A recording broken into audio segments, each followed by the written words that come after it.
Ju njohim me edicionin informativ të lajmeve. Kjo është Radio 7.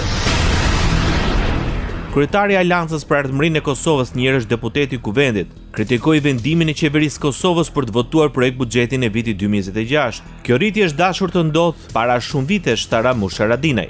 Për më tepër, kreu i Aleancës për Ardhmërinë e Kosovës tha se në një qeveri të tij, pensioni bazik do të jetë 200 euro dhe paga minimale 600 euro. Krahas asaj ai premtoi se shtetas për të gjithë fëmijët nga 0 deri në 16 vjeç do të ketë rritje të konsiderueshme dhe nënat me 2 fëmijë do të marrin 100 euro, ndërsa nënat me 4 fëmijë do të marrin 300 euro në muaj. Kryetari i Partisë Demokratike të Kosovës, Memli Krasniqi, ka quajtur një veprim për të blerë vota buxhetit për vitin 2026. Përmes rrjeteve sociale, Krasniqi tha se thesi i mashtrimeve nuk mund të rikthejë besimin e humbur të qytetarëve dhe as nuk mund të arrijë qëllimin e blerjes së votës për balotazh dhe për zgjedhje parlamentare. Për Krasniqin, premtimet që u dhanë në mbledhjen e fundit të qeverisë Kurti do të mund të realizohen vetëm nga një qeveri e re, pa Albin Kurtin dhe pa vetvendosjen.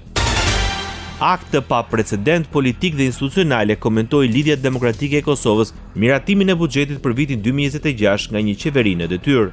Ajo e cilësoi këtë veprim si një përpjekje për blerje votash dhe manipulim të procesit zgjedhor. Në reagimin e publikuar në rrjetet sociale, LDK theksoi se ky vendim është marrë nga një qeveri pa mandat dhe pa legjitimitet vetëm pak ditë para mbajtjes së balotazhit të zgjedhjeve komunale dhe zgjedhjeve të parakohshme parlamentare. Në reagim thuhet se përdorimi i buxhetit të shtetit si instrument elektoral është i papranueshëm, ndërsa çdo përpjekje për të shfrytzuar mjetet publike për përfitime politike cënon besimin e qytetarëve në procesin demokratik dhe integritetin e zgjedhjeve.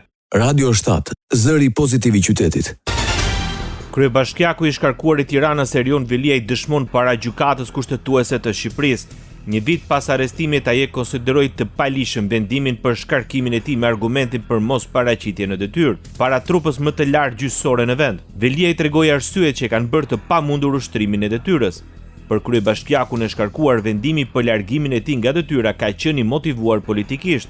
Një eficiencë shembullore që fillon me Këshillin Bashkiak dhe mbaron me dekretin e presidentit është mbretësullëse për eficiencën e shtetit tonë. Ne kemi pasur situata të tmerrshme katastrofike, pandemia e tërmetit, dhe s'kan kaluar në shpejtësi kaq të madhe nga një vendim në orë, në 8 orët e 8 vendimeve që janë marrë atë ditë. Nga Këshilli te prefektura, ke ministri i linjës te votëmbajtja e presidentit shumë. Kështu që në këtë sens ky është fshati që duket. Nuk ka nevojë për kallëuzin tim sepse kjo kuptohet shumë qartë. Erion Veliaj tha se gjykata kushtetuese është e vetme që mund ta kthejë procesin në ligjshmëri. Sipas tij, kur pushteti e kalon veten, kur vullneti politik kërkon të zëvendësojë ligjin, vetëm gjykata kushtetuese ka fuqinë dhe detyrën ta ndalojë.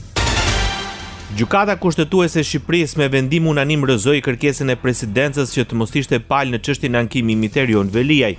Shkak sipas institucionit të kreut të shtetit është argumenti se dekreti për zgjedhjet nuk mund të shqyrtohet nga kushtetuesja.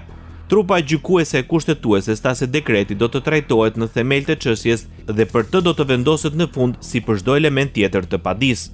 Gjykata pas që shqyrtoi kërkesën tuaj vendosi një zëri se çështja e jurisdiksionit të gjykatës për shqyrtimin e dekretit presidentit numër 350 datë 1/10/2025 është e lidhur me themelin e mosmarrëveshjes, objekt shqyrtimi dhe për këtë arsye kërkesa juaj nuk pranohet në këtë fazë të shqyrtimit, por do të trajtohet si pjesë e themelit të çështjes. Ishte Olta Zaçaj, kryetare e gjykatës kushtetuese. Ndoqët lajmet shkurt në Radio 7, zëri pozitiv i qytetit.